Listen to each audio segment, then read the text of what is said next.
C'était en même temps. Wow, je suis pas sur la bonne cam. C'est celle-là. Hop. C'était quoi? Ah, Serious Game. Ah mince, en plus j'ai pas eu le temps de le préparer. Euh, on peut, on peut faire un. Ah bah on peut. Je peux aller chercher. Peut-être pas afficher ça. Je peux aller chercher des Arduino pour montrer un petit peu et laisser les gens essayer de démarrer. Pour le coup, ou STM32 pour ceux qui ont envie d'aller d'essayer avec STM32, mais il faut installer tout. On peut faire ça, oui. C'est vrai, je l'ai jamais utilisé, mais ça peut être une bonne découverte pour montrer. Comme vous le sentez. C'est Arduino normalement, donc on peut montrer un petit peu.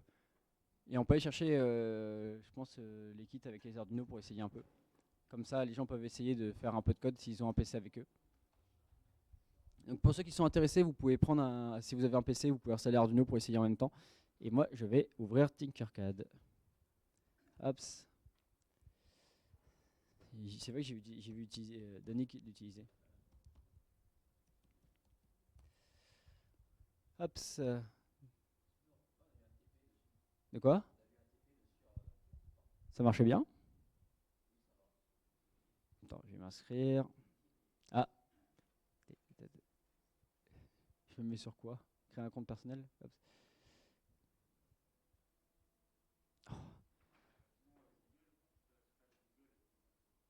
Non, non, ça va. Non, parce que c'est le compte de l'assaut si je fais Google, donc je vais éviter. Tac.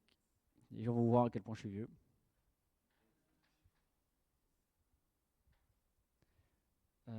Tac.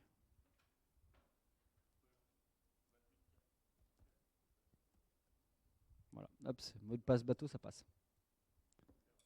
Ah. L'adresse mail est déjà enregistrée? Comment ça? Ok.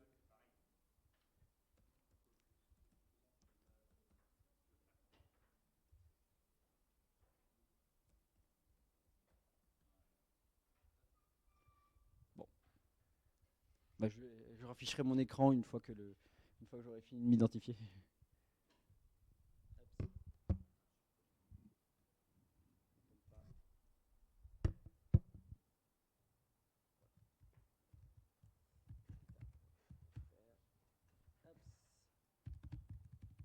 Ah putain, parce que je dois avoir mon compte Google, c'est pour ça.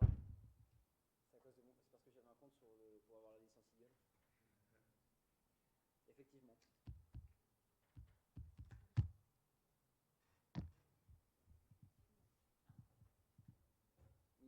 Du coup, je l'ai. Waouh. Donc, créer la première conception de circuit. Ok, je vais afficher mon écran. Du coup. Hop, voilà. En descente, t'as juste le tricolore que tu peux faire. C'est celui-là, je suppose.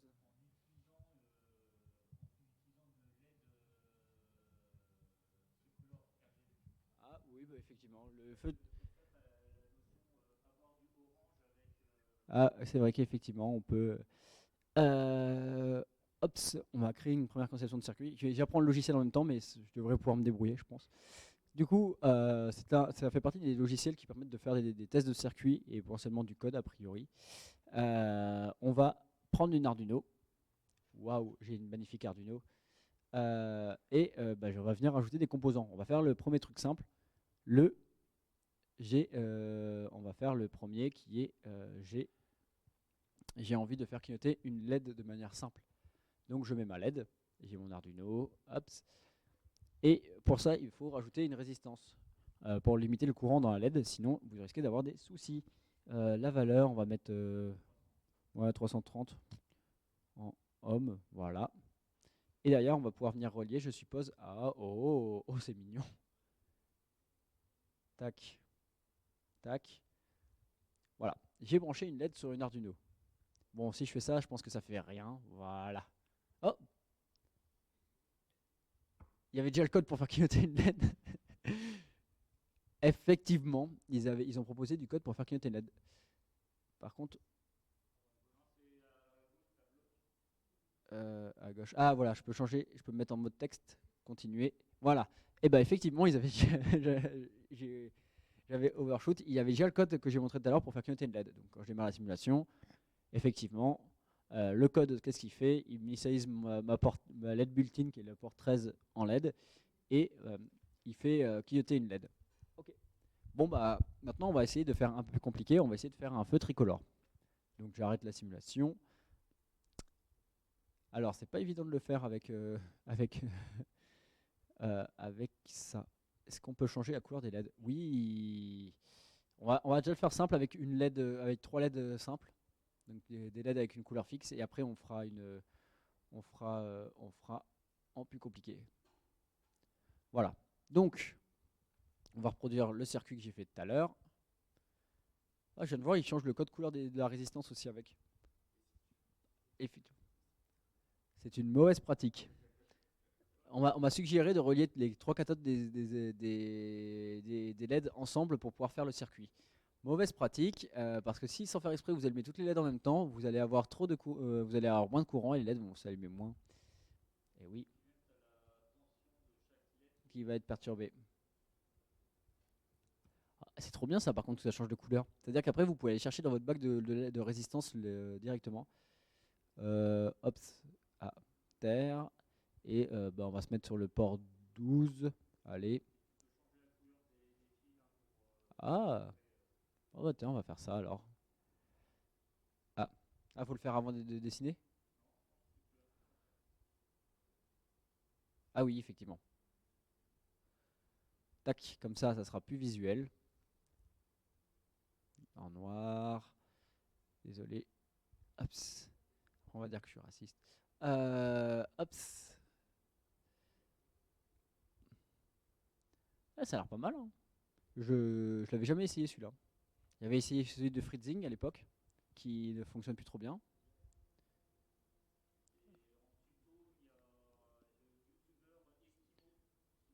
Euh, Mauvaise couleur.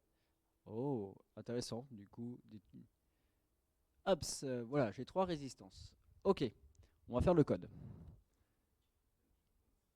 Avec un câble management, ne faites pas la même chose dans votre robot, s'il vous plaît. Il y a des risques. Ok, il va falloir définir toutes mes LED. 11.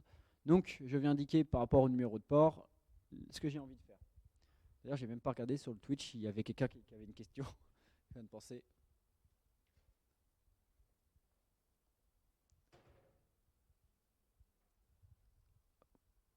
Ah, d'ailleurs, quelqu'un a posé la question tout à l'heure, est-ce qu'il y aura un replay? Oui, il y aura un replay. On mettra un replay en ligne quand on aura... à la fin du séminaire, il faudra qu'on le fasse. Ok, j'ai les 3 initialisés, donc là, il faut que je modifie le code pour réussir à mettre dans le bon ordre. Si on prend la logique, on a 3 états. On est en vert, on éteint la LED verte, on allume la jaune, on éteint la jaune, on allume la rouge, et inversement. Donc on va commencer en se disant, actuellement, je suis dans l'état, je veux allumer le feu en vert. Donc, LED 11, je l'allume une seconde, on va laisser les gens, allez, 2 secondes, on va laisser la voiture de mamie passer pendant 2 secondes, puis on va venir du coup, on va venir éteindre la LED verte, et maintenant il va falloir allumer la LED jaune pour dire on passe en jaune. Donc, hop, de manière similaire, j'allume la LED jaune. Donc, au lieu d'allumer la LED 11, j'allume la LED 12.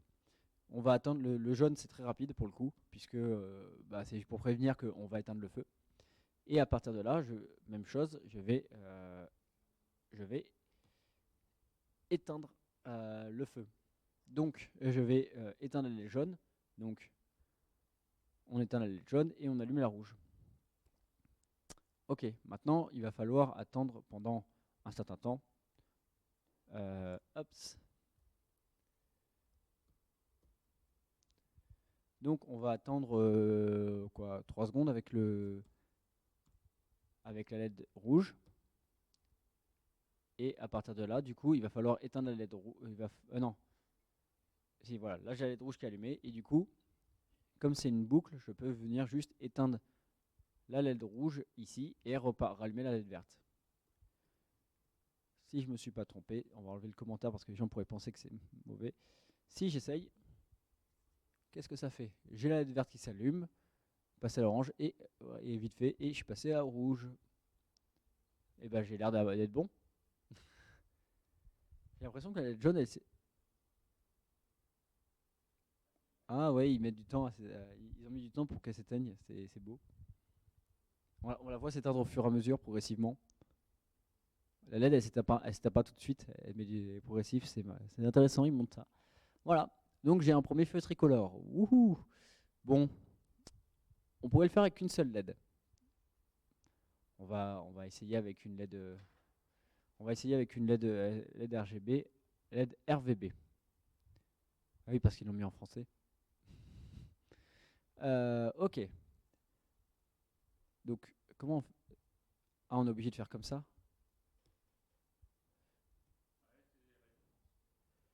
Ah oui, effectivement, je vais avoir besoin des résistances. J'ai juste besoin de supprimer du coup les LED. Comment ça se câble là pour le coup? Laquelle est la node? Ah, vert, rouge et ici. Ah non, c'est une cathode commune. Hmm. Du coup, bah, j'ai besoin d'une résistance en fait. Ah oui, si je fais. Oui, oui, je peux faire ça. Je peux venir faire ça. Donc là, c'est le rouge, bleu et vert. Tiens, on va s'amuser. Vu qu'on peut mettre des signaux de couleur. Comme ça sera plus clair.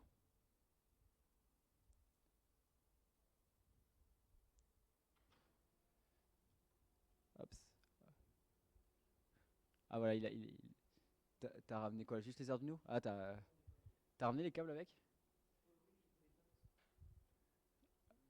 Je ferai un exemple sur STM32 tout à l'heure, du coup. Enfin, je montrerai.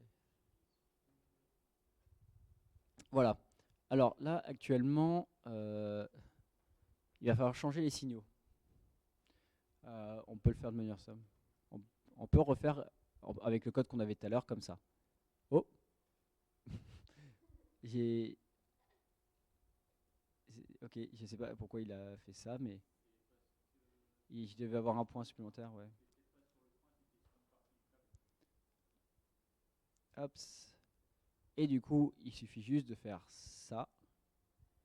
Et normalement, je devrais avoir un code à peu près dans le bon sens. Enfin, voilà. Je l'ai, sauf que la LED est bleue. Ça marche pas. Oui, effectivement. Il va falloir faire un trick. Il va falloir faire du orange. C'est une LED RGB, ça tombe bien. Là, on peut modifier un peu notre code. Et là, il faut générer du orange. Et là, ce qu'on va vouloir, en fait, c'est ne plus allumer on peut, en fait, ne pas juste éteindre la LED verte. Si on laisse la LED verte allumée et la LED rouge allumée en même temps, on va avoir du orange, normalement. Attends, bleu. Ah non, ça fait du turquoise.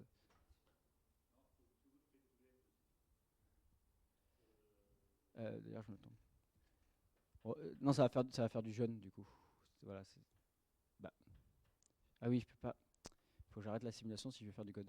Je pense juste de manière, si on veut faire un truc, tac. Là, là, on pourrait faire ça de manière simple. Là, ça va faire du jaune. J'ai un feu quasiment bon, mais je fais du jaune. Ouais. Alors, comment faire ça? Il va falloir faire varier l'intensité, il va falloir varier la couleur pour obtenir du orange. Pour ça, il va falloir avoir une valeur un peu analogique. Donc, malheureusement, l'Arduino n'est pas muni d'un DAC pour pouvoir générer des signaux analogiques. Donc, il va falloir utiliser un autre trick. Il va falloir utiliser du PWM. Bon, ça, le bleu, on n'en a pas besoin pour faire du orange, puisque non, c'est ça, ouais, on n'a pas besoin. Du coup, on a besoin que de deux fils. Il faut juste deux PWM. Sur un Arduino, pour savoir si un port est capable de faire du PWM ou pas, il faut regarder s'il y a une vaguelette à côté du port et vous savez si vous pouvez faire un PWM, enfin générer un PWM ou pas avec. Ouais, mais c'est pour l'exemple. On va le faire avec du PWM pour les deux. Donc là, on va voir faire du PWM. Donc là, il va falloir changer de morceau de code. Allez, adieu. Donc je garde juste les délais qui étaient bons et on va réécrire du code. Voilà. Donc Là, pour écrire un PWM sur Arduino, il suffit juste d'utiliser une magnifique fonction qui s'appelle analog write. Voilà. Mal écrit, mais bon, c'est ça. Où là, il faut lui indiquer du coup le numéro à laquelle on veut éteindre et allumer. Donc par exemple, on veut allumer la LED verte. Et c'est 255 sur Arduino ou c'est plus? C'est 255, c'est ça. La valeur max, donc le PWM qui va varier entre 0 et 100%, en fait, il s'écrit sur une valeur en binaire. Il s'écrit sur une valeur en... c'est un octet, c'est ça, donc sur 8 bits. Et sur 8 bits, la valeur max est donc entre 0 et 255. Donc c'est 2 puissance 8 moins 1. Voilà, en faisant les calculs. Donc ça fait, on peut faire une valeur entre 0 et 255. Donc si on prend un pourcentage à 100%, on est à 255. À 50%, on est à 127, à peu près. 126,5, mais on ne peut pas l'atteindre du coup, comme c'est une valeur entière. Donc j'allume la LED verte et je vais éteindre la LED rouge. La LED rouge, je vais la mettre à... du coup, c'est la LED de... Ah bah, en fait, je viens de voir, je suis pas, j'ai plus les mêmes numéros. 10. Du coup, là, j'ai plus besoin de tout ça. Voilà. Du coup, là, il faut que j'éteigne la LED rouge qui est sur la 11. Donc là, c'est bon, j'ai mon état et on va faire l'état inverse de l'autre côté. Oula. Bah. Ah oui, ok. Là, on fait l'inverse. Ah. Et donc là, j'ai mes deux états. Donc si je fais ça vert et rouge. Bon, il manque l'état de transition pour faire du orange. Ok, on va rajouter ça.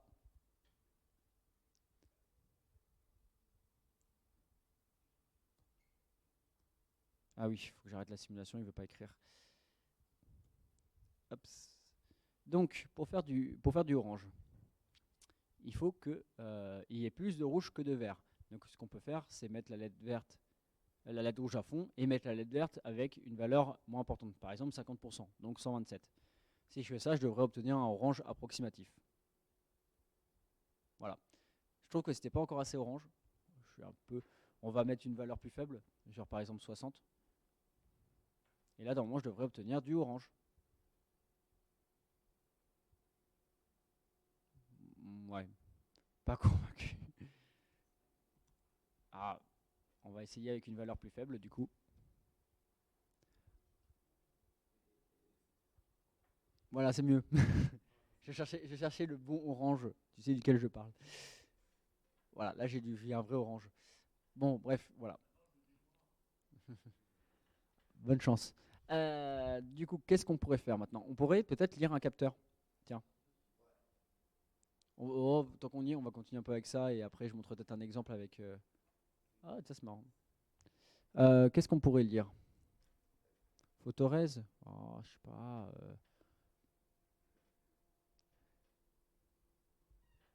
Attends, je vais voir ce qu'il y a. Ah, c'est marrant, ils mettent des trucs. Non, on pourrait peut-être mettre déjà un bouton. Un potentiomètre. Tiens, on pourrait faire varier on pourrait faire varier la couleur avec 3 potentiomètres. C'est vrai que ça pourrait bien être pas mal.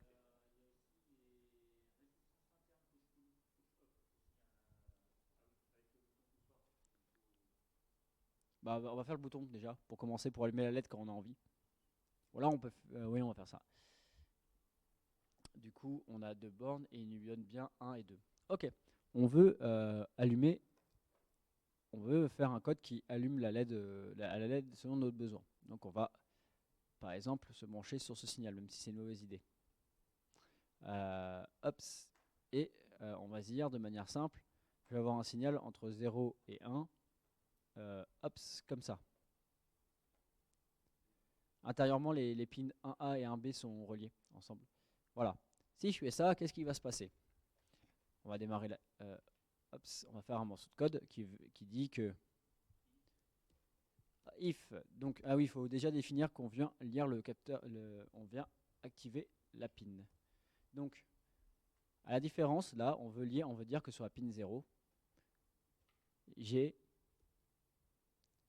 au lieu d'avoir une output, on est en input, puisqu'on va venir lire quelque chose. Donc là, on va faire un morceau de code simple.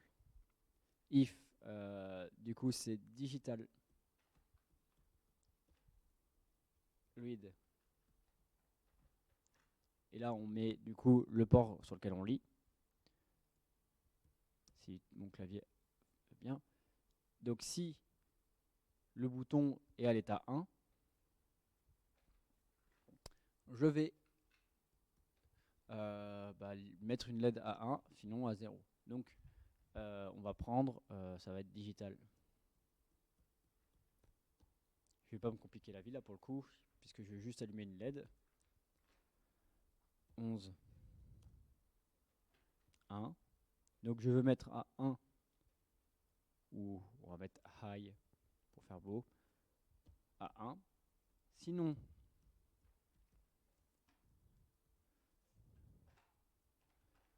je vais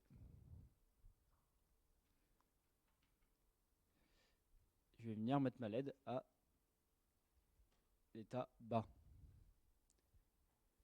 Ce qui m'intéresse, c'est de savoir ce que fait le... Donc, hop. Et là, sans appuyer, j'ai pas appuyé encore. La LED est déjà rouge. Et peu importe ce qui se passe, ma LED reste rouge. Effectivement, il y a un petit souci là actuellement dans ce que je fais, qui fait que la LED va rester tout le temps rouge. Alors, c'est un comportement possible, mais d'autres comportements sont totalement possibles. La raison, c'est que actuellement, en fait, dans mon circuit, j'ai un état inconnu.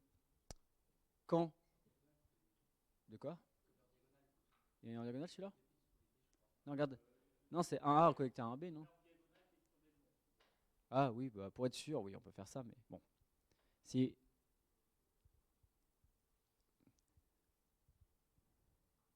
ah merde. Il m'a fait un fil en dessous, je crois. Voilà. Hop, je me mets en diagonale, comme ça, on n'aura pas de souci. Donc la LED, c'est quand même allumé. Effectivement, là, il y a un état inconnu qu'on a. C'est quand le bouton est appuyé, on a bien du 5 volts qui va venir jusqu'à la pin. Mais quand le bouton n'est pas appuyé, il y a quoi? Et c'est ça, exactement. Actuellement, normalement, sur le fil, vous dites il y a 0 parce que je n'ai pas alimenté. Sauf que c'est pas ça la réalité.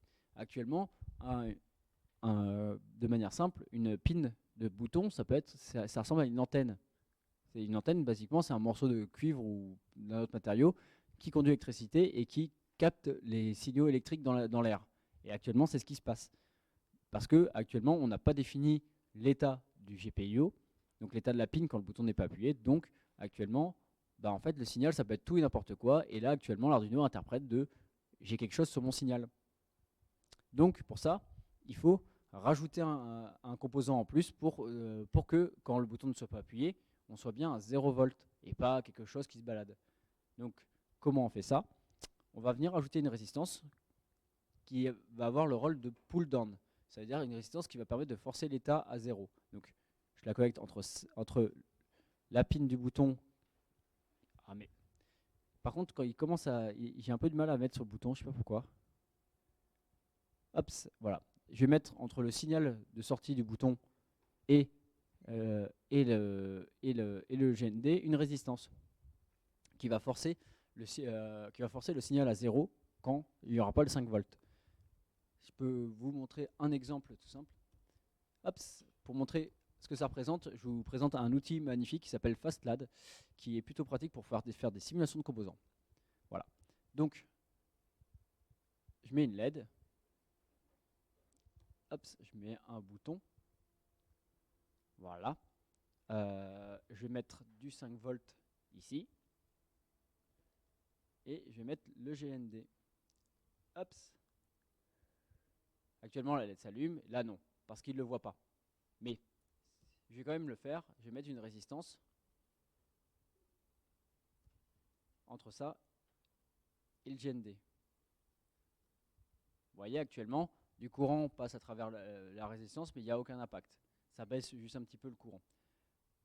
Si, au moment où j'ouvre le bouton, je ferme, actuellement, en fait, le courant résiduel qui serait dans le circuit à cet endroit-là, au moment où le bouton s'ouvre, s'il y en avait, le courant serait absorbé à travers la résistance jusqu'au GND. Et donc la LED ne s'allumerait pas. Le courant s'échapperait par la résistance et donc il ne s'allumerait pas. Donc ça c'est un mécanisme qu'on appelle de pull down. Mais on a l'inverse aussi. On a le mécanisme de pull up. Je vous montre. Typiquement, vous pouvez en faire des mécanismes inversés où vous mettez le bouton sur le GND et au lieu de et à l'inverse, du coup là je vais mettre le 5 volts. Il y a des raccourcis. Si vous voulez, il y a aussi une liste. Hein. C'est juste que je connais les raccourcis. Actuellement, la LED, si j'enlève la résistance, actuellement la LED, j'arrive pas à l'allumer. Pourtant, mon circuit, il est pas valide parce que la LED est à l'envers. Bon, on n'a rien vu. Là, c'est valide, ma LED est allumée, mais quand je fais ça, potentiellement, s'il y avait un mauvais signal ici, la LED pourrait être allumée ou alors éteinte dans ce genre de cas.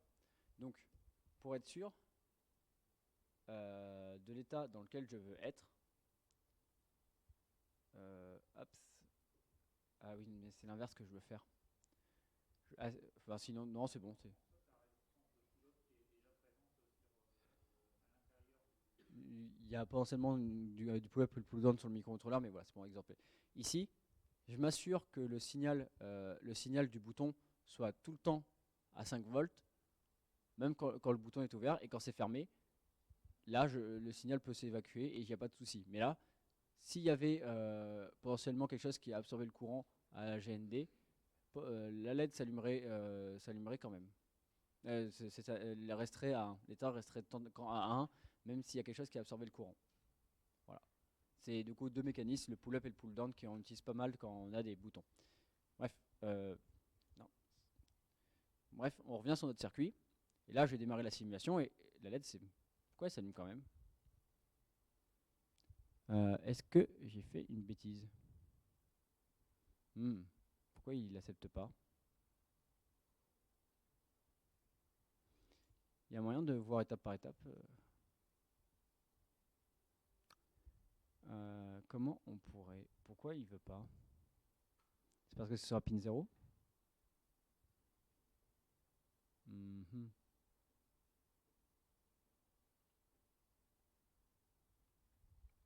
Tiens, c'est étrange là. Pourtant, je l'allume que quand je suis dans ce cas-là. Est-ce qu'il y a un truc que je suis en train de bugger ou pas?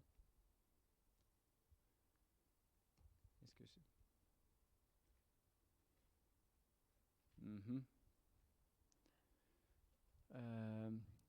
Il y a accès à la console là-dedans? Non. Si, regarde. On va faire un truc marrant. On va utiliser une manière de débugger avec un microcontrôleur. On va... Hops. Mince. On va utiliser ce qu'on appelle la console série pour pouvoir afficher des messages pour qu'elle nous dise ce qui se passe. Mais... Mince. Pourquoi je... Ah voilà. Donc...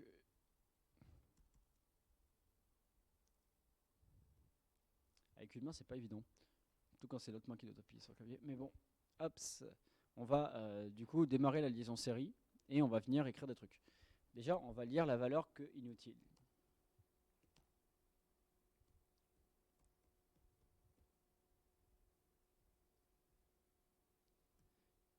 Hop, on va venir relire le port, le stocker dans une variable, comme ça on peut voir.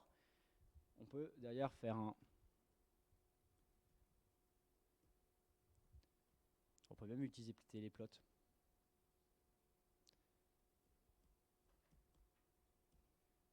Je crois que c'est ça le nom de la fonction. Et on va pouvoir venir écrire la valeur dans la série, dans la liaison série, et on va voir ce qui se passe. Faut typer. Ah oui. Ah oui. Mais.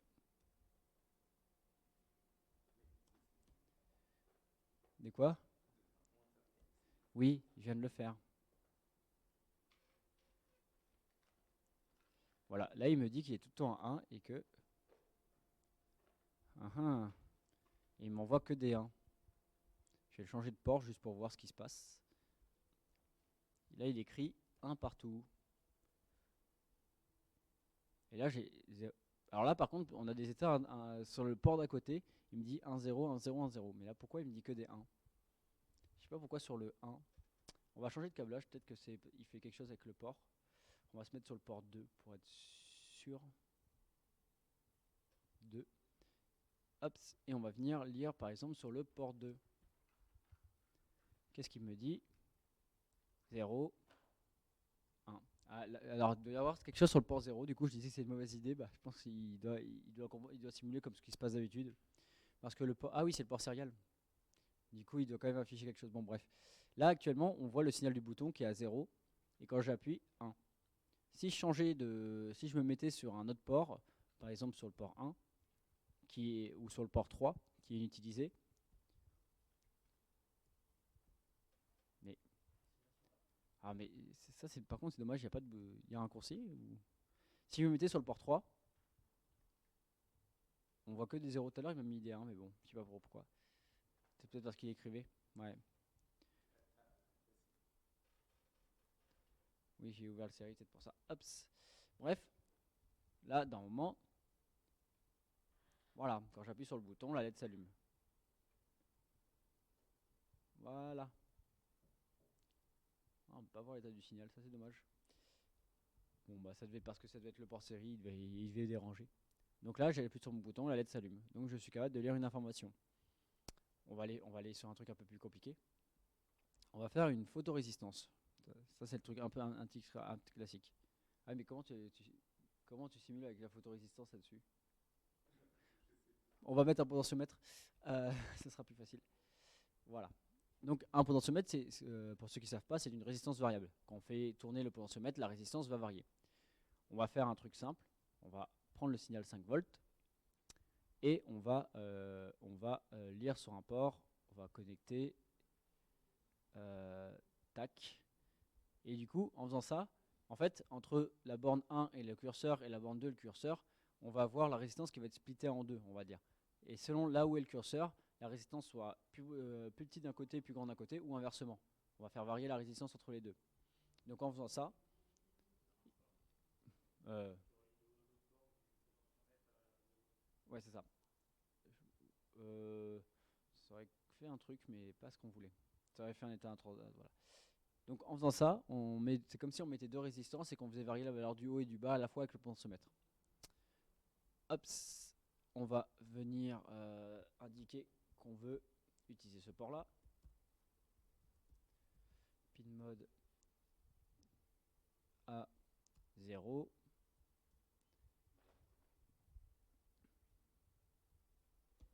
Donc on va utiliser le port à 0. On a encore la lésion série, ça tombe bien. Et ce qu'on peut faire, c'est utiliser une autre fonction qu'on n'a pas vue, analog read, qui permet de lire une valeur analogique sur l'ADC. Et on va venir lire à 0. Et là, du coup, démarrer la simulation. Là, j'ai des valeurs. Et si je fais bouger mon potentiomètre, vous voyez, la valeur, elle change entre 0 et 1024. Donc potentiellement, là, on pourrait lire la valeur et se dire, à partir d'une certaine valeur, je suis capable de, voilà. Pourquoi ça va jusqu'à 1023? Parce que c'est sur du 16 bits. Et du coup, non, c'est quoi? C'est du 10 bits?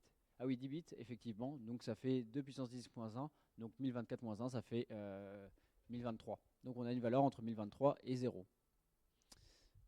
Qu'est-ce qu'on peut faire avec ce code?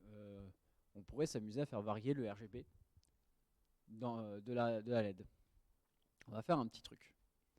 Hop. Ce qu'on pourrait faire, au lieu de faire ça, ou l'autre, on n'utilise pas l'autre. On pourrait du coup faire un analog write de la valeur qu'on lit. Sauf que si on fait ça, bah ça va pas.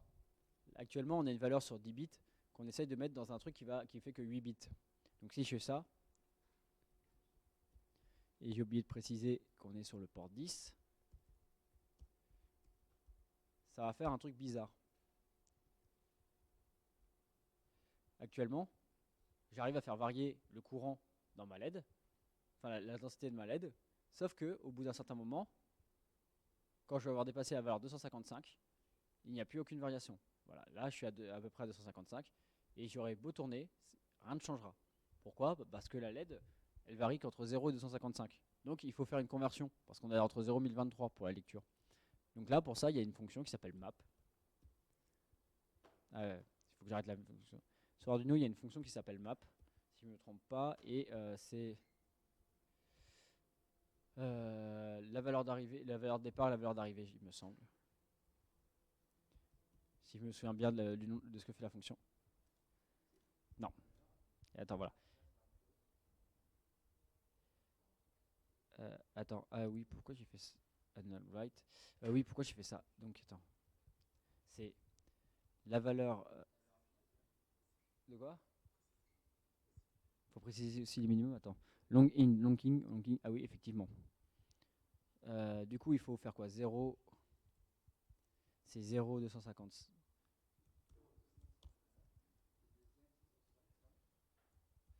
Donc, il faut préciser le minimum maximum de. Donc, voilà. Donc, le minimum et le maximum de la source et le minimum et maximum de la destination. Donc, et là, la fonction va pouvoir convertir la valeur qu'on a de 0 à 1023 donc en pourcentage pour la mettre entre 0 et 255. Ah, c'est la première. Je la connais pas par cœur cette fonction, je l'utilise jamais. Puisque je ne développe jamais sur Arduino en fait. Voilà. Donc si je fais ça. Non. Alors qu'est-ce qu'il aime pas? Il manque une parenthèse. Voilà. On adore quand il nous donne des erreurs. Voilà. Donc là, normalement, ma résistance va varier entre 0 et 1023. Et là, on le voit bien. Regardez, la luminosité, elle faiblit. Je suis à 255. Et je continue et ça monte. Et là, du coup, c'est beaucoup plus progressif. Voilà. Qu'est-ce qu'on pourrait faire d'autre? Il nous reste 15 minutes, je crois. Un buzzer. Ouais, bah, ah, tu penses que ça fait des bips? Ouais, mais on verra pas beaucoup non plus. Enfin, je sais pas. Ah, le moteur pas à pas. Ouais, mais bon, là, c'est compliqué. C'est pas. Moteur pas à pas, je voudrais bien montrer, mais c'est pas. Ça va pas être très parlant pour tout le monde. Je vais bien faire la photorésistance, mais je sais pas ce que ça va donner. Un cerveau, ouais, ah oui, voilà, ça sera représentatif. On va prendre un des premiers actionneurs qu'on fait, généralement à la coupe, et on va vouloir tiens, on va de manière simple, on va vouloir le contrôler. Un cerveau, ça a 3 fils, ça a l'alimentation, 5 volts. Alors, mauvaise pratique de le brancher directement sur un Arduino, mais pour tester, vous pouvez. On a le GND.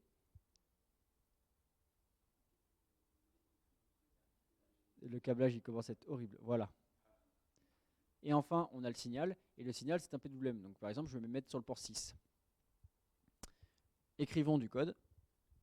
Là, au lieu du port 10, on va mettre le port 6. Tiens. Et en fait, le code, on l'a déjà. Parce qu'un cerveau, c'est un PWM entre 0 et 255. Ça tombe bien, c'est ce qu'on a fait juste avant. Donc, en fait, j'ai juste à faire ça. Et normalement, voilà. Actuellement, je peux faire bouger mon cerveau. Actuellement, ça doit être un cerveau 45 degrés. Je crois. Non? Bah, c'est un PWM aussi. Ah oui, faut utiliser la lib cerveau. Ah, est-ce que. Du coup, oui, effectivement, c'est un peu particulier avec une Arduino. J'arrive pas à arrêter la simulation.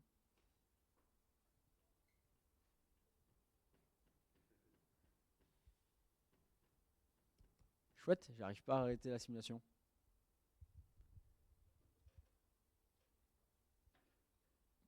Pourquoi il veut pas arrêter la simulation? Ah non, tuez-moi. Sérieusement, c'est marrant. Pour faire bouger un cerveau sur Arduino, il faut rajouter une bibliothèque. Donc on va venir indiquer au code qu'on veut inclure une magnifique bibliothèque qui s'appelle cerveau.h. Quelqu'un se souvient de l'usage de la bibliothèque? Si je me trompe pas, faut indiquer qu'on veut un cerveau et un truc.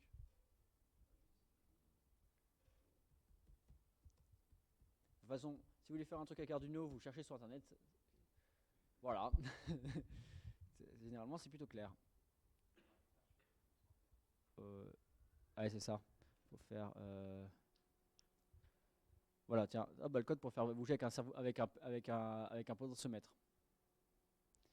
Hop, hop, hop, on fait le code. Il faut faire cerveau, mycerveau. Ah oui, voilà, cerveau moins cerveau. Voilà, faut créer une variable.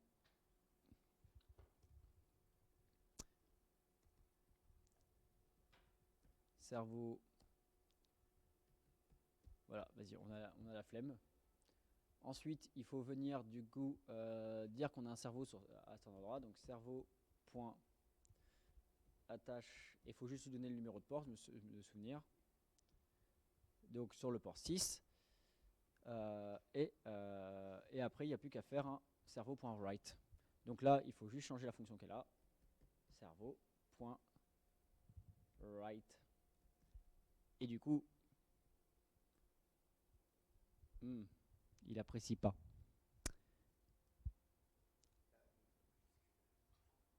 Il y a quoi? Non,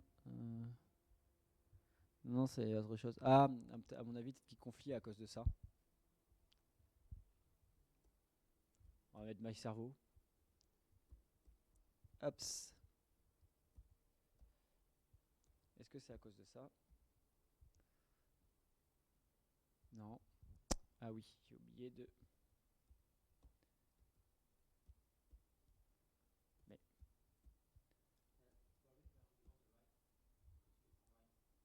Ah oui, faut pas lui dire... Voilà. Ah là, ça a l'air bon. Actuellement... Bah oui, comme le cerveau est lent. Voilà. Actuellement, je suis capable de contrôler la position du cerveau et... Bah, à 0, il est à cette position-là. Et si je vais à 82, à full, il se met à... Ça doit être un 120 degrés, un truc comme ça. Ah non, ça doit être à 90 degrés. Non, non, regarde, c'est un 90. 180, oui, 180. Voilà. Et actuellement, bah, j'ai un cerveau qui bouge.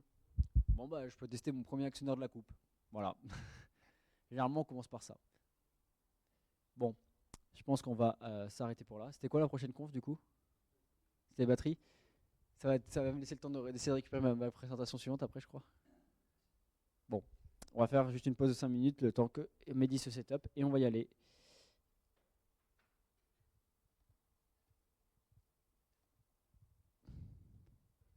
Voilà. Merci d'avoir suivi ce magnifique atelier non prévu.